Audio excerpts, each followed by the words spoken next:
So Ninjago Dragons Rising just came out, and Lego kinda cooked. It wasn't better than Dragons Rising Season 1 and 2, but it was still good. But that intro, damn, just watch.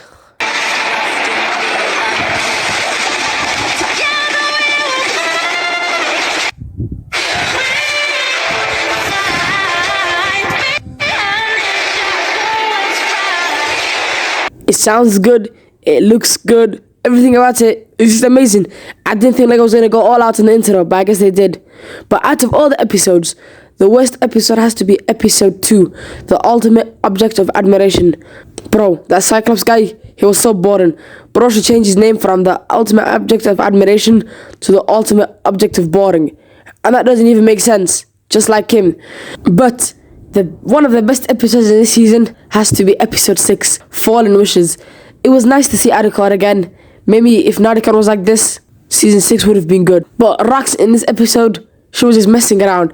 Speaking of Rox, the Forbidden Five were kind of mid, to be honest. I thought this would be their season, where they do all their plans and, they can shine. And they would be the best, but they barely did anything other than just get the prismatic blades. And they were basically working for Thunderfang. The Forbidden Five before the season, they were like the strongest beings.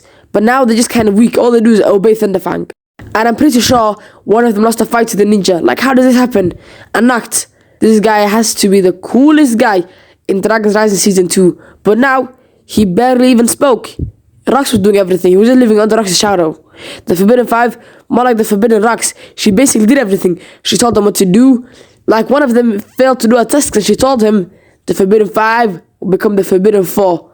Like, what? And in episode 6, yeah, it was kind of funny to see Rox trolling the ninja. That was actually funny. But except Rox and Nacht, I don't even know the rest. There's like a green one, some wasp, and some girl who drains people powers. I don't even know, man. But the moment they met up with Thunderfang and they made the deal with him, I 100% knew that they were gonna get betrayed. Like, come on. This is not the Forbidden Five I knew. They're so dumb. How'd they fall for that? So yeah, the Forbidden Five were kind of disappointing in the season. And they got eaten in the end. Nah, he betrayed them and he ate them. So are we going to see them again or are they just gone? But the ninja in this season, okay, the ninja were kind of good. First of all, Light, he was good. He was normal. Nothing wrong with him. Same with Kai, he was okay. But Cole, this guy might be the worst ninja of all time just because of this season. In the first episode, he was like, I'm going to look for Jay in the junkyard. And we didn't see him.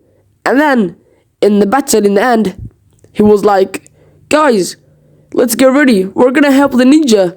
His dumbass wasn't even there. Like, come on. Ever since Dragon's Eyes in Season 1, Cole has never been the same. I miss the old Cole, man. The Cole we had in the Shintaro season. That's what I miss. But Zane, they made him less robot-y, more like normal again. But what the hell were they thinking with this? Why is he so big? But Jay, yes, he's back. And the hair, damn, that looks clean. But I am excited to see how he gets his memory back, if he even does. His whole bounty hunter thing, it was cool. I liked it. But Wildfire, she sucked. This ain't the Wildfire I knew in Dragon's Rising Season 1. She spent most of her time with Roby. Like, it was stupid. Like, we all knew he wasn't gonna die. Like, when she brought him back and she shot him with the fire, part of me wanted her to actually blast him with fire. Like, it was wasted screen time. I would have rather had the Forbidden Five doing something or the ninja doing something other than Wildfire and Roby. Frack was cool. Sora's amazing in this season.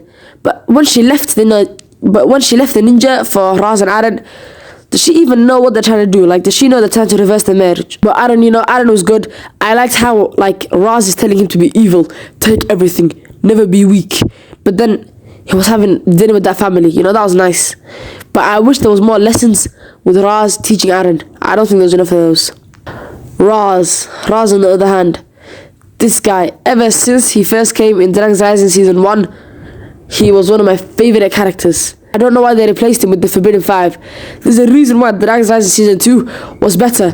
Because he was the main villain. And now they made him weaker. Like, how does he even lose a fight to Jay? That wasn't a proper fight, but he just got picked up like the toy. This would never happen to Prime Raz in Dragon's Rising Season 2. But the first episode, when Rox was explaining Thunderfang's story, that was peak. Thunderfang is cool, but he was defeated way too easily. Like when Rox was explaining Thunderfang's backstory, she was like, he was a strong dragon, but he wasn't a Source dragon. They had to get a Source dragon of focus to beat him. She hyped him up like he's some strong guy. And then he comes and they get a little bottle of elixir, they throw it on him, and he's dead.